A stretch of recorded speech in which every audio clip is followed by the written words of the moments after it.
노인이 아닌데 70은 청춘인데 실현을 했습니다. 할렐루야. 한 청년을 만났습니다.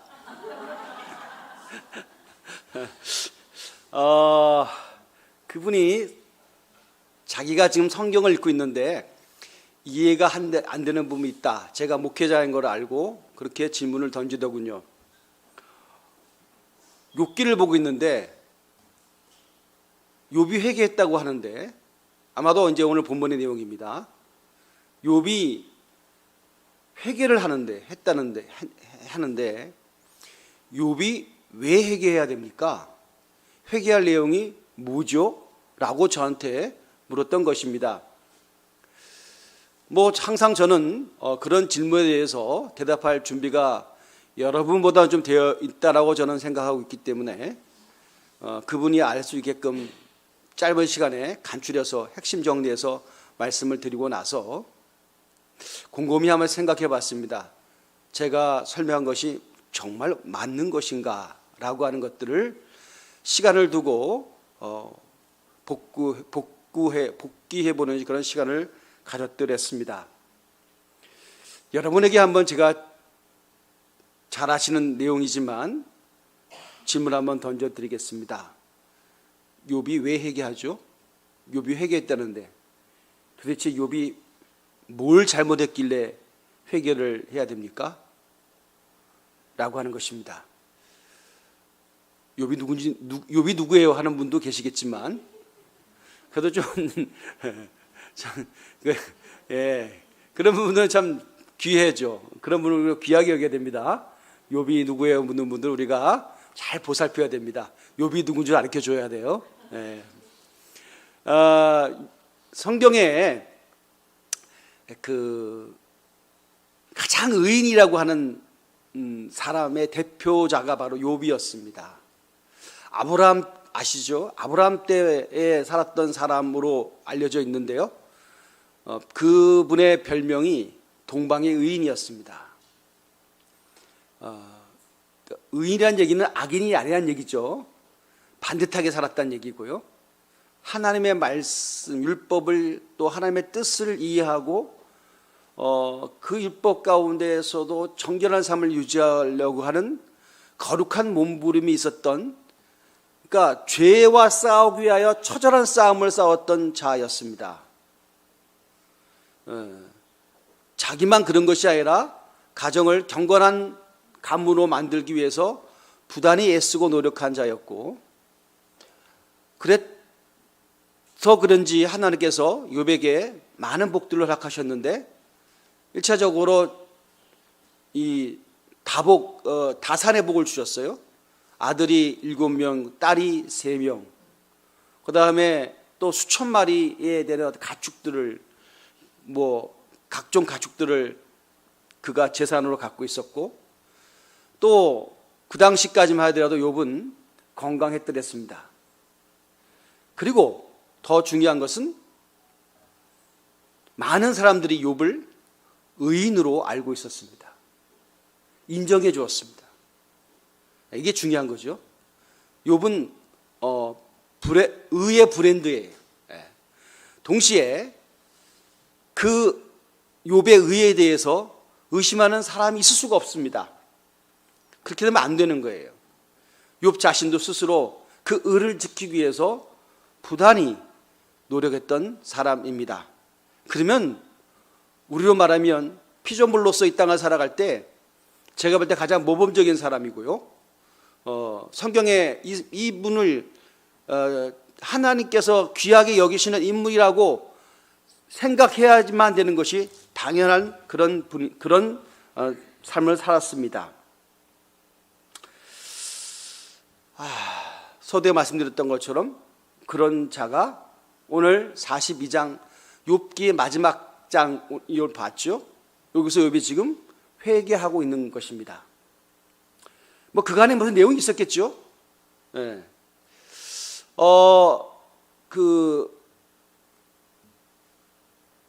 욥이 욥의 그 의에 대해서 좀 우리는 이해하기가 좀 불편하지만 영적인 반대편에 있는 세력들이 와서 시험을 하죠. 고난이라고 하는 것을 줌으로 시험을 합니다. 물론 하나님의 허용 가운데서요. 이유는 뭐냐면 하나님에게 허락을 득하기 위해서 이렇게 사단은 얘기하죠.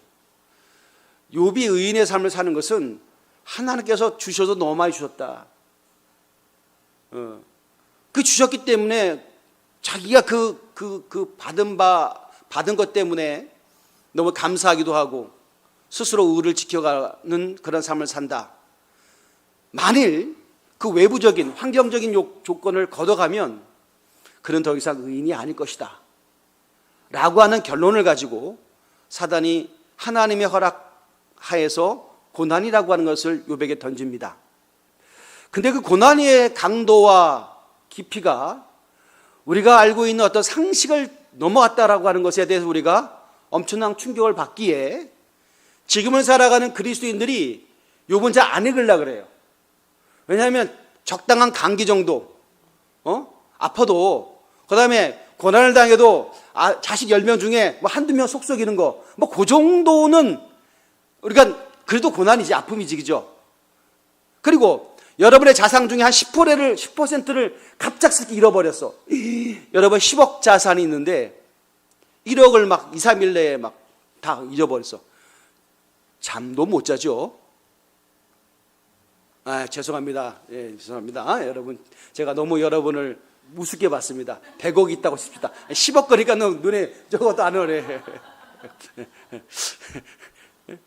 그 정도는 우리가 용납, 허용치예요. 그런데 욥은 하루 한날에 자식을 다 잃어버리고요. 그 다음에 재산이 다 날아가고요. 그 다음에 자기의 건강까지 악화됩니다. 그리고 가장 가까이 있는 자기를 어떻게 보면 위로하고 그 존재로서 어떻든 욥을 지탱시켜줘야 될 자기의 아내까지도 하나님을 저주하라고까지 할 정도가 됐으면 욥의 그 상태는 지금 만신창이가 되어 떠났습니다. 살아도 산 것이 아닐 정도의 극악한 그 고난이라고 하는 것의 가장 최고 밑바닥을 경험했던 욥이었습니다. 자, 아시는 것처럼 그런 욥이 1장부터 42장까지 진행되어지는 가운데 많은 어떤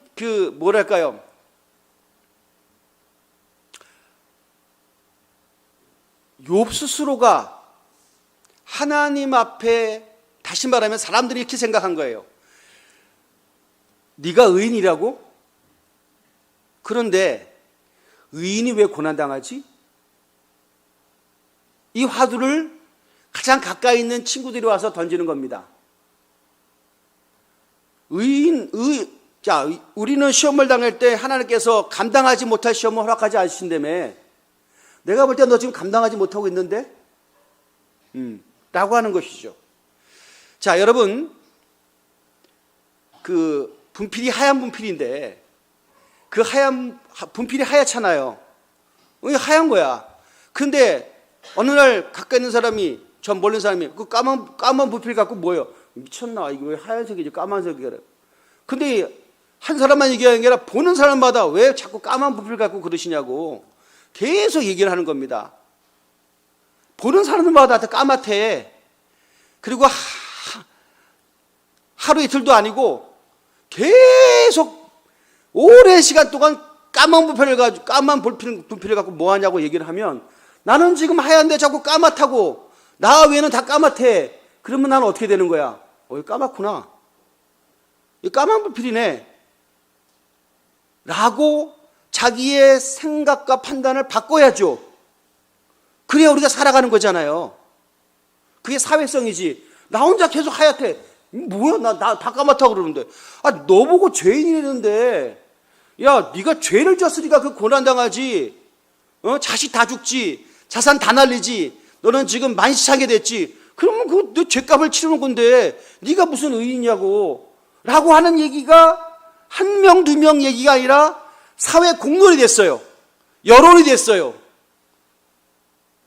근데 지금 그 가운데 욥이 지금 뻗튀기는 거야.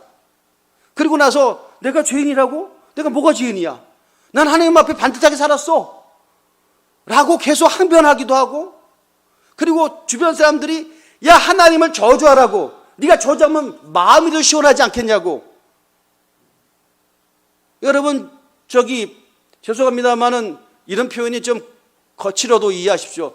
우리 여자분들 말이죠, 애 낳을 때 할렐루야 주님 여기 손을 꼭 잡고 가소서 이렇게 찬양 부르면서 순조롭게 애 낳으시는 분은 손 흔들어 봐봐. 없지?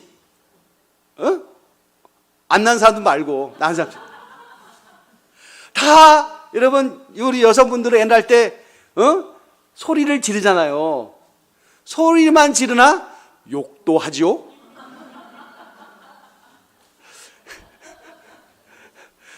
누구 욕을 해요? 누구 욕을 해? 혹시 남편 놈이라고 욕한 분 계세요? 니 때문에 내가 힘들다고 하는 분도 있겠지만 진짜 미워서 욕했겠냐고. 그러다 한번 욕이라도 한번 해야 고통을 이길 수 있으니까. 얘를 안 낳아봐서 알 수가 없네. 대화가 안 되네. 나도 아는데 왜 여러분들 몰라? 그죠? 그렇게 소리를 한번 질러보라 이거야. 그래도 속이 더 시원하고 마취 효과가 있고 진통 효과가 있으니까. 그래도 하나님 앞에 한번 소리 한번 질러보라고. 왜 그러시냐고. 내가 뭐 잘못했냐고. 이 정도 말을 할 수 있잖아. 여러분 기도할 때 그 정도 할 수 있죠?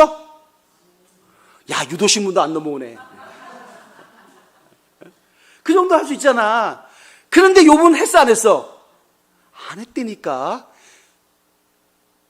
지금 여기에 지금 우리가 방점에 찍히는 거예요. 그거 안 했어요. 그러니까 욥이 회개할 게 있어 없어?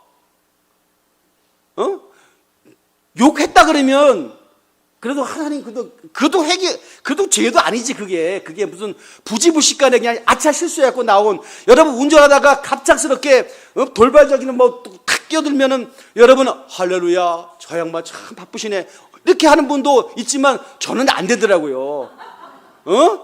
그냥 문 닫고 막 문이 닫혀 있으니까 별 얘기가 다 나올 수 있잖아요. 예.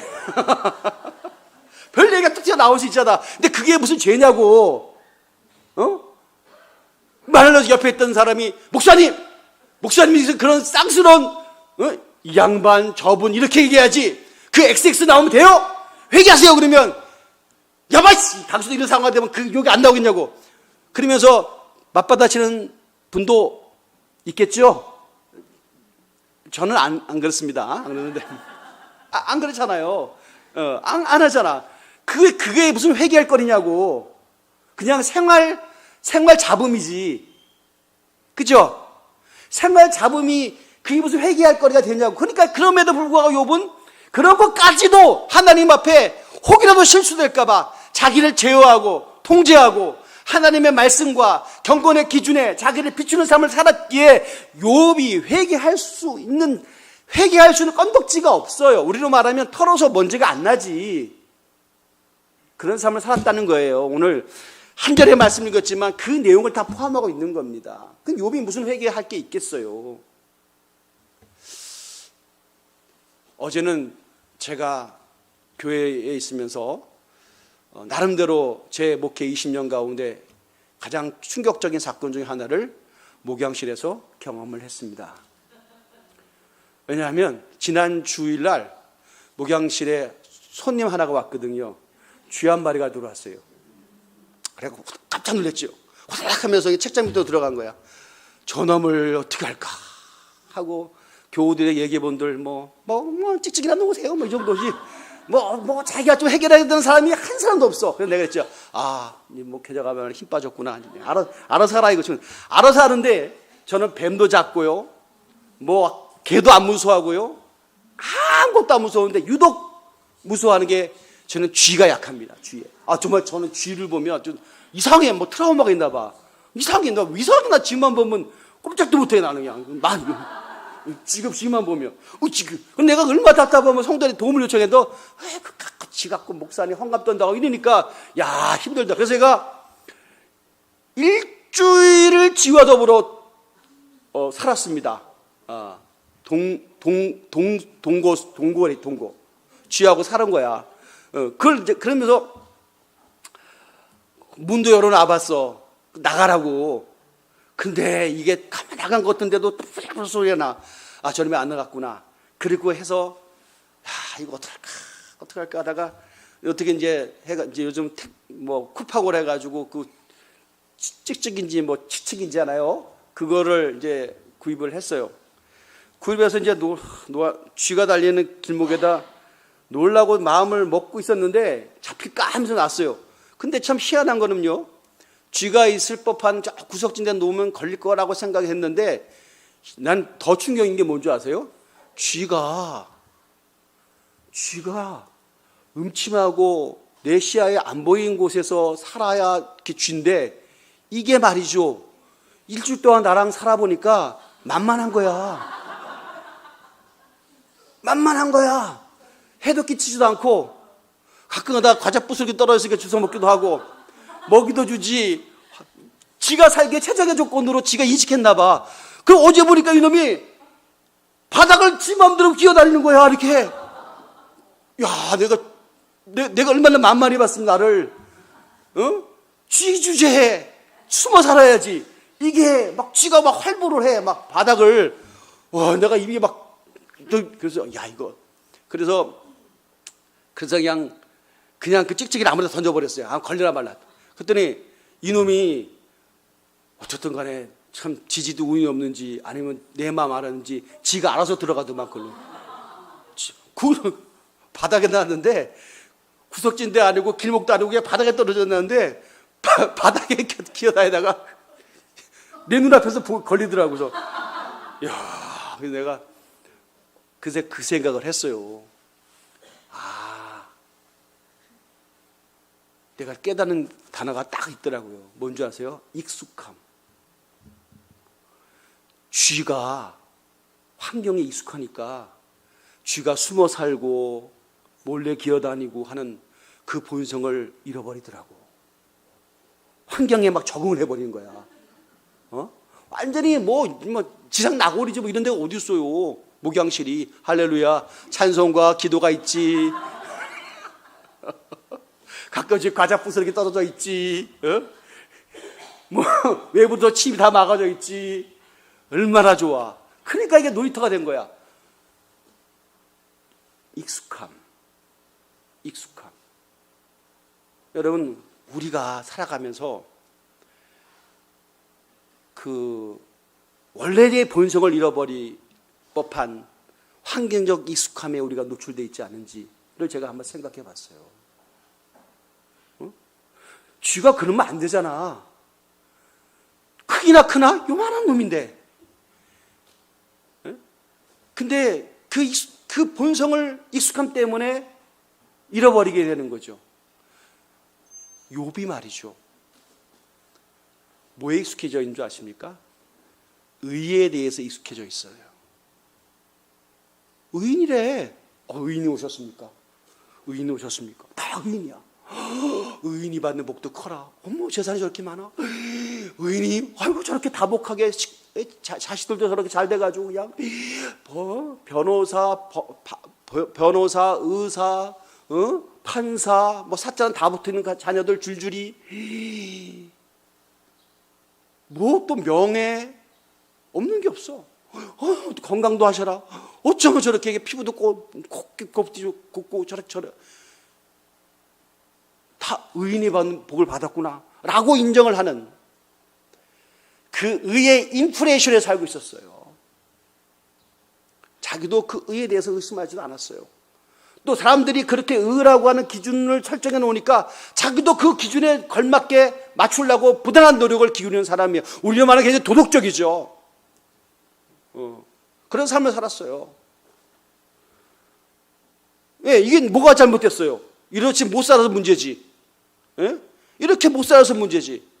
그깟 음주운전이 한번 했다고 해가지고 그냥 그 명예를 다 잃어버리는 그 가수도 요즘 막 언론에 등장하잖아요. 그죠?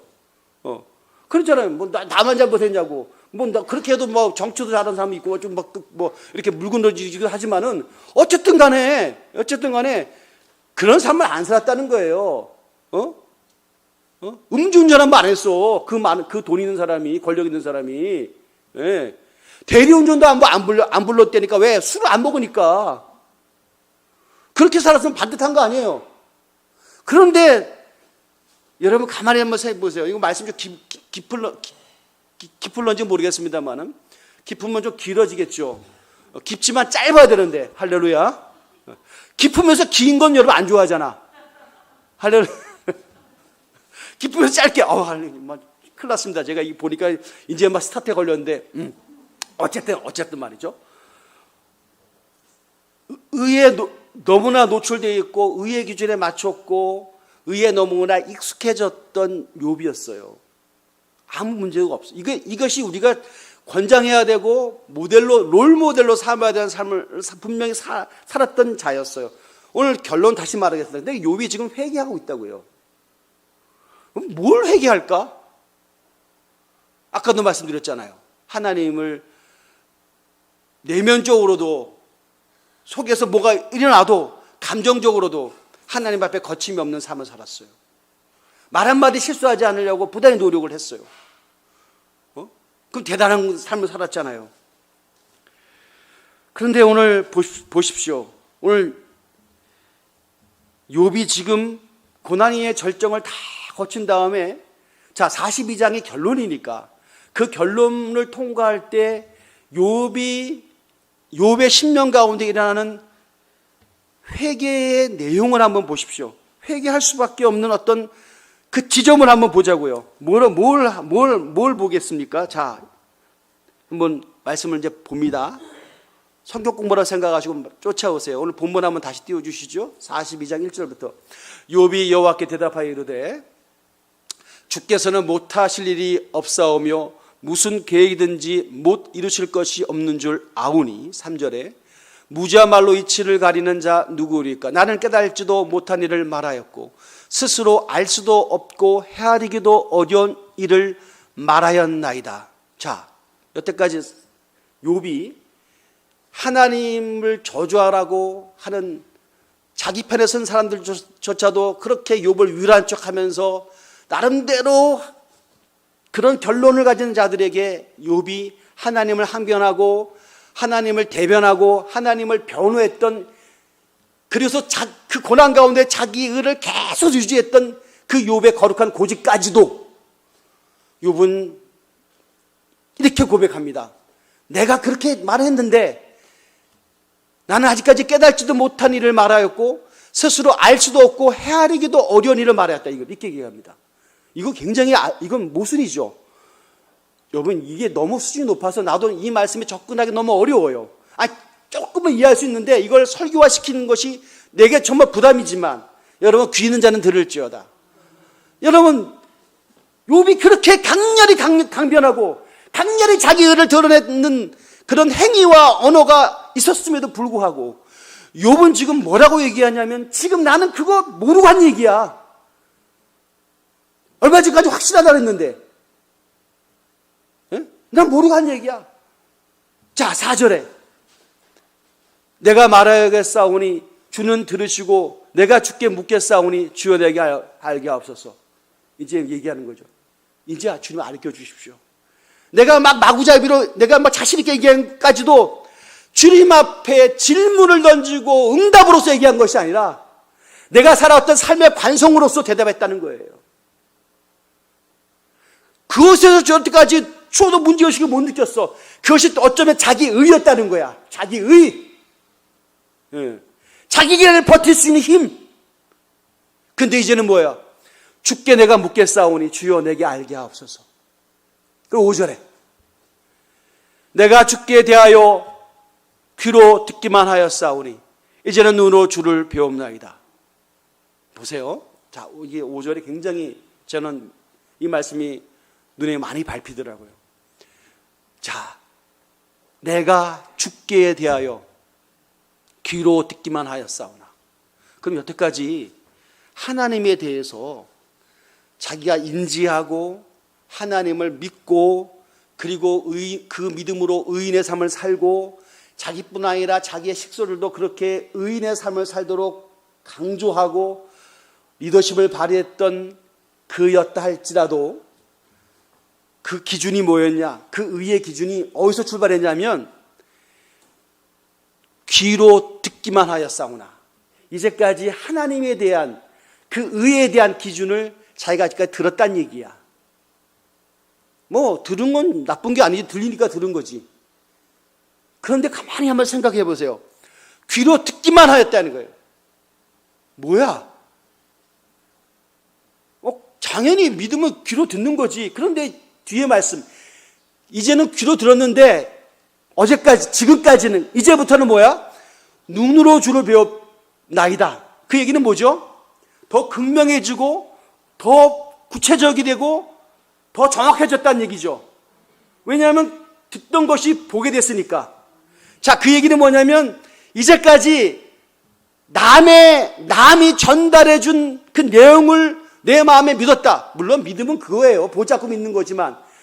그러나 더 깊은 차원으로 한번 생각해 보자고요. 내게 아니었단 얘기야. 너의 이야기를 내가 들었단 얘기야.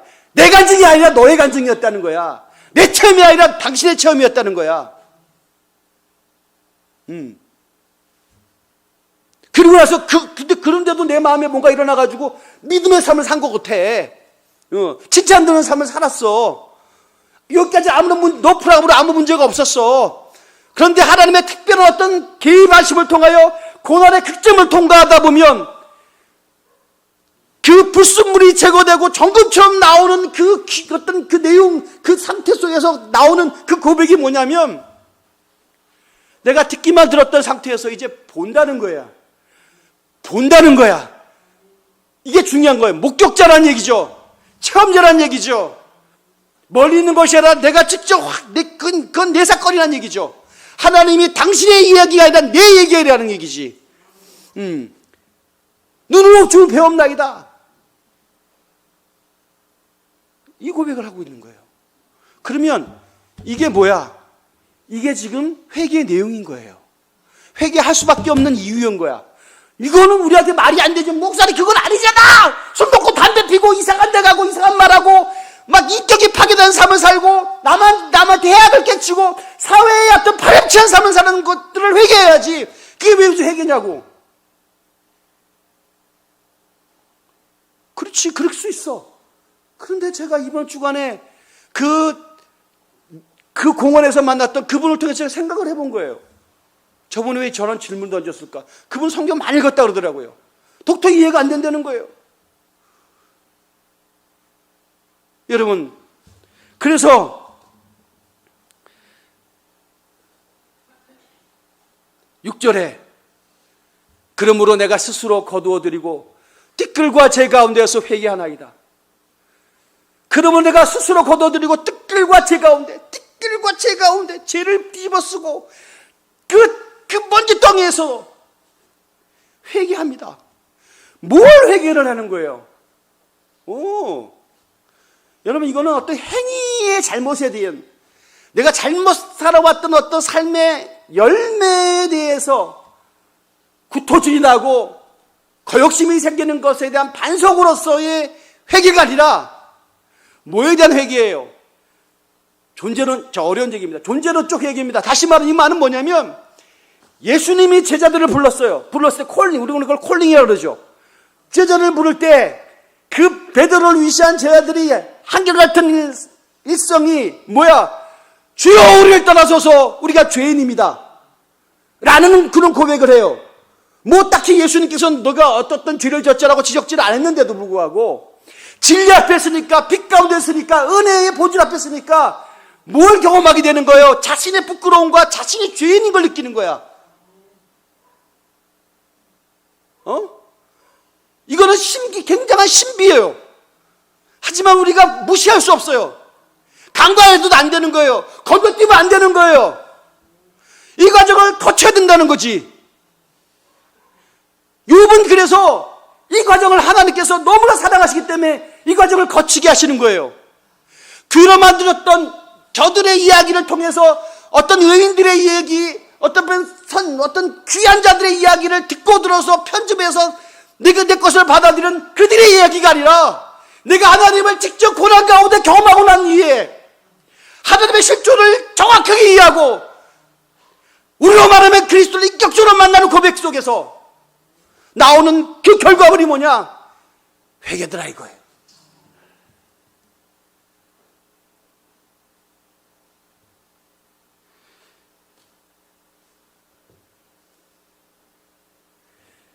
그래서 오늘 이 진리를 경험하고 이해한다는 것이 우리에 있어서 그냥 그럴 수 있고 저럴 수 있는 것이 아니라 정말 은혜를 갈망하는 자들은 필연적으로 통과해야만 되는 필수 불가결한 어떤 조건이고 과정입니다. 이것들을 양보하거나 이것들을 희석시키거나 이것을 제한해버릴 때 교회는 스스로 무기력에 빠지는 겁니다. 저는 이렇게 생각합니다. 이제는 제가 교회를 지키는 자였어요. 교회를 지켜야 당연히 목자니까 양을 지켜야지, 그런 의미의 교회를 지키는 것과 아울러 조직을 지키는 거, 교회법을 지키는 거, 이것도 제가 관심이 많았어요. 그래서 법대로 하지 않으면 징계를 하고, 저도 알다시피 노회장도 거치면서 또 노회에서 정치부나 여러 가지 법을 다루는 과정을 거치면서 당신은 이런 법을 어기기 때문에 징계를 가하기도 하고 이런 것들을 역할을 안 할 수 없는 것들을 합니다. 그거 제가 옳다고 생각했어요. 누군가는 해야 되는 것이지만 그건 잘해야 된다고 생각했어요. 그래서 교회를 지킨다고 생각했어요. 교회 연합체를 지킨다고, 그래서 하나님 나라를 지키는 것으로 생각했어요. 지금도 그건 제가 잘한다고 생각하고 있어요. 하지만 제가 오늘도 강대상에 올라오면 생각을 했어요. 제가 목회를 하면서 계속 은혜를 받아서 이 자리를 지킨 분도 계시지만은, 야, 저런 분들은 교회를 떠나면 안 되는데 라고 하는 분들도 교회를 떠나는 장면을 제가 많이 20년 동안 오직 많이 경험했겠습니까? 여러분도 가슴이 아픈데 저는 가슴이 찢어지죠. 메어지죠. 말 안에서 알았지만 속으로 울지요. 야, 어떻게 받은 은혜를 저렇게까지 속상하죠. 그럼 자괴감도 들죠. 야, 내가 얼마나 무능하고 그래서 그런 생각도 왜 안 들겠습니까? 그래서 뭐예요? 더 교회를 브랜드 있게, 더 교회를 아름답게, 더 교회를 성장하는 교회, 떠난 자들이 막 후회하게 만드는 교회를 만들어야지 라는 생각이 들겠어, 안 들겠어? 안 들면 이상하지. 당연히 들죠. 그게 가만히 들어요. 근데 오늘 제가 가만히 생각을 해봤어요. 야, 그런 마음 가진 것 자체가 회개가 되더라고요. 떠날 법 하니까 떠나는 분. 여러분 떠나라는 얘기 아니에요. 떠나세요. 괜찮아.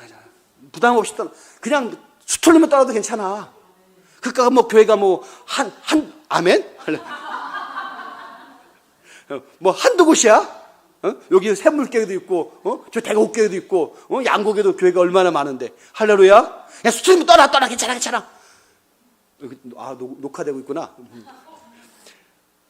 진짜로 제 마음이 지금도 돼서는 그렇다는 얘기야. 왜? 교회가 진리를 선포하는 것이 우리 교회 하나야? 그러면 떠나면 안 되지. 말씀이 이곳 하나뿐이 없어?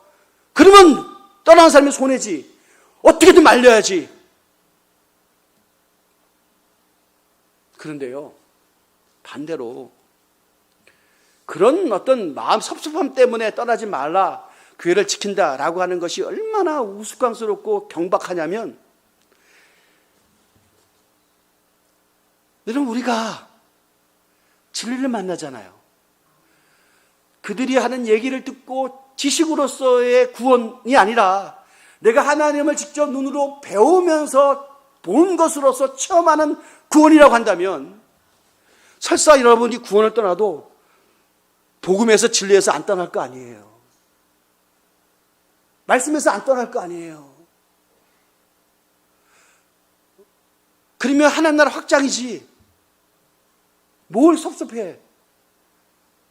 그러면 교회가 힘을 잃고. 아니지. 그런 당당함과 의연함이 저에게 있다는 겁니다. 저부터 시작해서 나에 대한 점검이에요. 내가 진짜 하나님 나라를 그냥 그들의 이야기로 이해하고 있는지, 내가 직접 체험하고 있는 하나님인지, 내가 만나고 있는 하나님인지, 그런 어떤 영적인 확신과 자신이 있으면 뭐가 그렇게 겁이 나요? 뭐가 그 여론에 대해서 남이 이쿵저쿵 얘기한 거에서 시시콜콜 반응할 게 뭐 있어요? 그냥 의연하지 말래도 당연히 담당하는 거야. 우리가 뭔가 자신이 없고 뭔가 본질에서 벗어나기 때문에 남들의 여론이 어떨까, 뭐라고 평가한 거에 전전긍긍하며 거기에 몰빵해버리는 거지. 얼마나 불쌍한 자들이요. 얼마나 불쌍한 자들이요.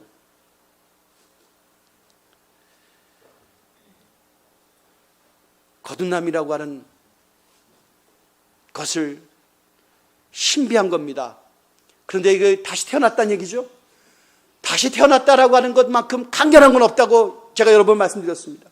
성경은 분명히 고집하고 있습니다. 예수를 믿는다라고 하는 것은 그냥 그렇게 좋은 소식을 듣고 좋은 정보를 얻고 좋은 문화와 좋은 어떤 흐름 속에 있다라고 하는 그런 정도가 아니라 다시 태어난 것이라고. 다시 태어났다라고 하는 것은 그냥 그럴 수도 있고 저럴 수도 있고 그냥 그랬나 보다 그랬어? 그 정도가 아니라 분명한 잊을래야 잊을 수 없고 무시할래야 무시할 수 없는 가장 완벽한 각인된 사건이라고. 그것이 다시 태어난 거지. 그 다시 태어난 것이 뭐야? 어떻게 다시 태어나? 하나님의 성령이 아니고는 이것을 할 수가 없다고 했어요. 근데 그것을 알게 하는 건 뭐야? 하나님을 직접 보는 거예요. 하나님을 직접 우리가 어떻게 봐? 눈으로 보는 것이 아니지 영의 눈으로 보는 거지. 할렐루야. 그 영의 눈이 띄어져 있다고 한다면, 만약 여러분이 진짜 거듭나고 영적으로 충만한다고 한다면, 아니 어느 교회를 가도 무슨 상관이 있어? 그러지 못하니까 문제지. 에? 그러지 못하니까 문제지. 지속적인 말씀이 우리에게 공급되지 않으면 쫄아가다가 지속력이 없이 쓰러져 버리고 긴가민가 해버리고, 영적인 거룩한 체근이 존재하지 않으면 스스로 사실을 구동시킬 수는 내적 능력이 없는데 거듭났다니요. 영원한 생명을 얻었다니요. 이게 무슨 의미가 있습니까?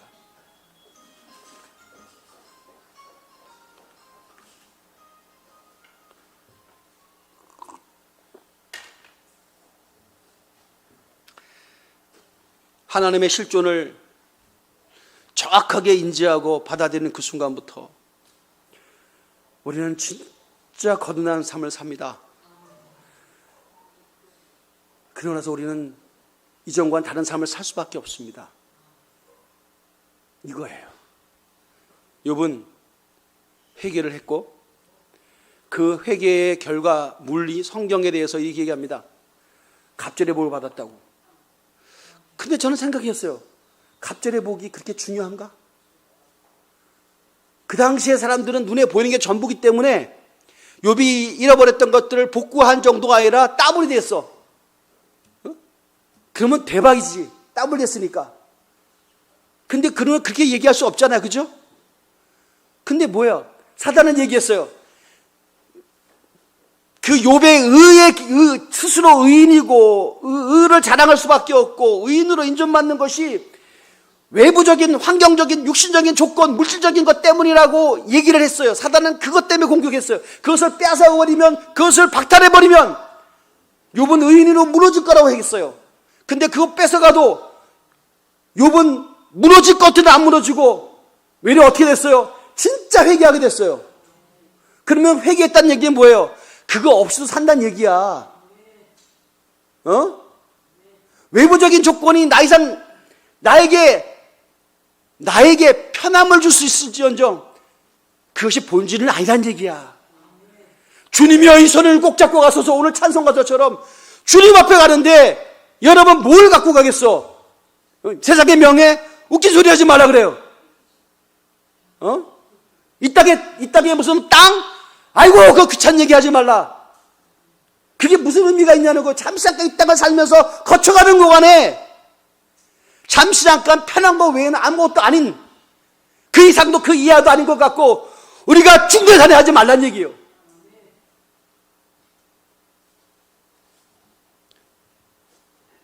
정말 중요한 것은 예수 그리스도를 만나느냐 안 만나냐는 거예요. 빛 대신 예수 그리스도를 경험했냐 경험하지 않았냐는 얘기요. 하나님의 말씀이 들렸을 때 내 심령 가운데 반응이 일어났냐 안 일어났냐 그 얘기요. 내가 공원에 만난 그분에게 그 얘기를 했어요. 선생님, 선생님은 제가 볼 때 참 귀하신 분입니다. 그 연세가 됐는데도 불구하고 계속 성경을 계속 읽으시고 그 궁금함 때문에 처음 보는 자에게 질문을 던지고 그 조금 그 도움되어진 성경 해석에서 이렇게 반응하는 걸 보니 제가 볼 때는 선생의 마음속에는 지금 하나님의 영이 계십니다. 왜냐하면 성경은 하나님의 성령으로 기록된 것이기 때문에, 하나님의 영이 성령이기 때문에 이 성경을 통해서 내 마음이 열렸다는 것은, 거룩한 어떤 감동이 생겼다라고 하는 것은 선생의 마음속에 하나님의 영이 지금 작동하고 있다는 얘기입니다. 사랑하는 성도님들, 우리가 요단강을 건널 때 영으로 건너는 거예요. 할렐루야. 그거 모르면 맨날 신앙생활하자 헛방이에요. 오늘 예배 드렸는데, 야, 내가 이번 달에 10일 드렸는데 이번에 수입이 얼마 될까? 계산한 사람 있습니까? 유치합니다. 정말 유치하는 거예요. 아직까지 저급한 거예요.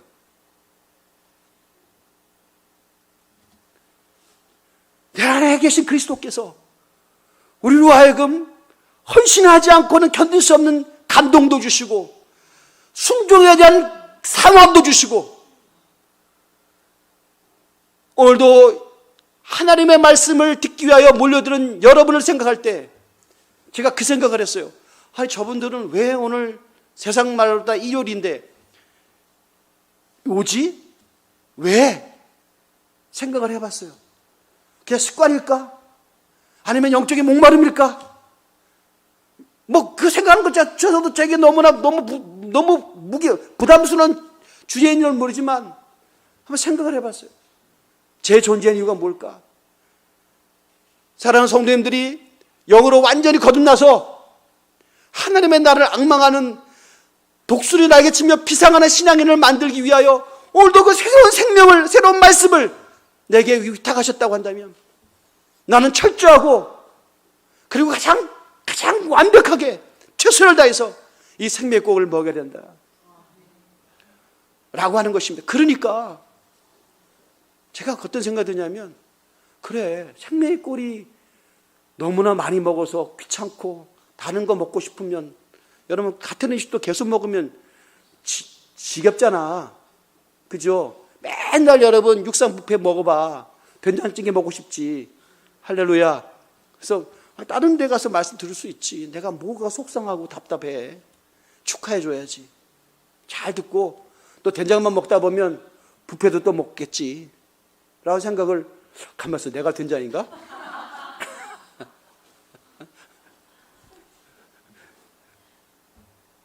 여러분, 내가 그 생각을 하니까, 야, 그때부터 뭐가 오느냐? 자유함이 생기더라고요. 하나님이 하시는 거야, 교회는. 오늘 장로도 기도했지만 일꾼 세운, 기도합니다. 제가 요즘 매일 기도 심각하고 집중적으로 기도해요. 주여, 일꾼을 세우는데 정말 근데 내가 가만히 생각해 보니까 이거 내가 왜 걱정을 해? 하나님의 교회인데. 네? 하나님이 어련히 알아서 하시려고. 할렐루야. 어련히 거듭난 자를 세우지 않으시겠습니까?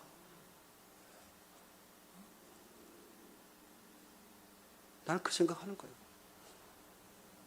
많은 걱정이 있었어요.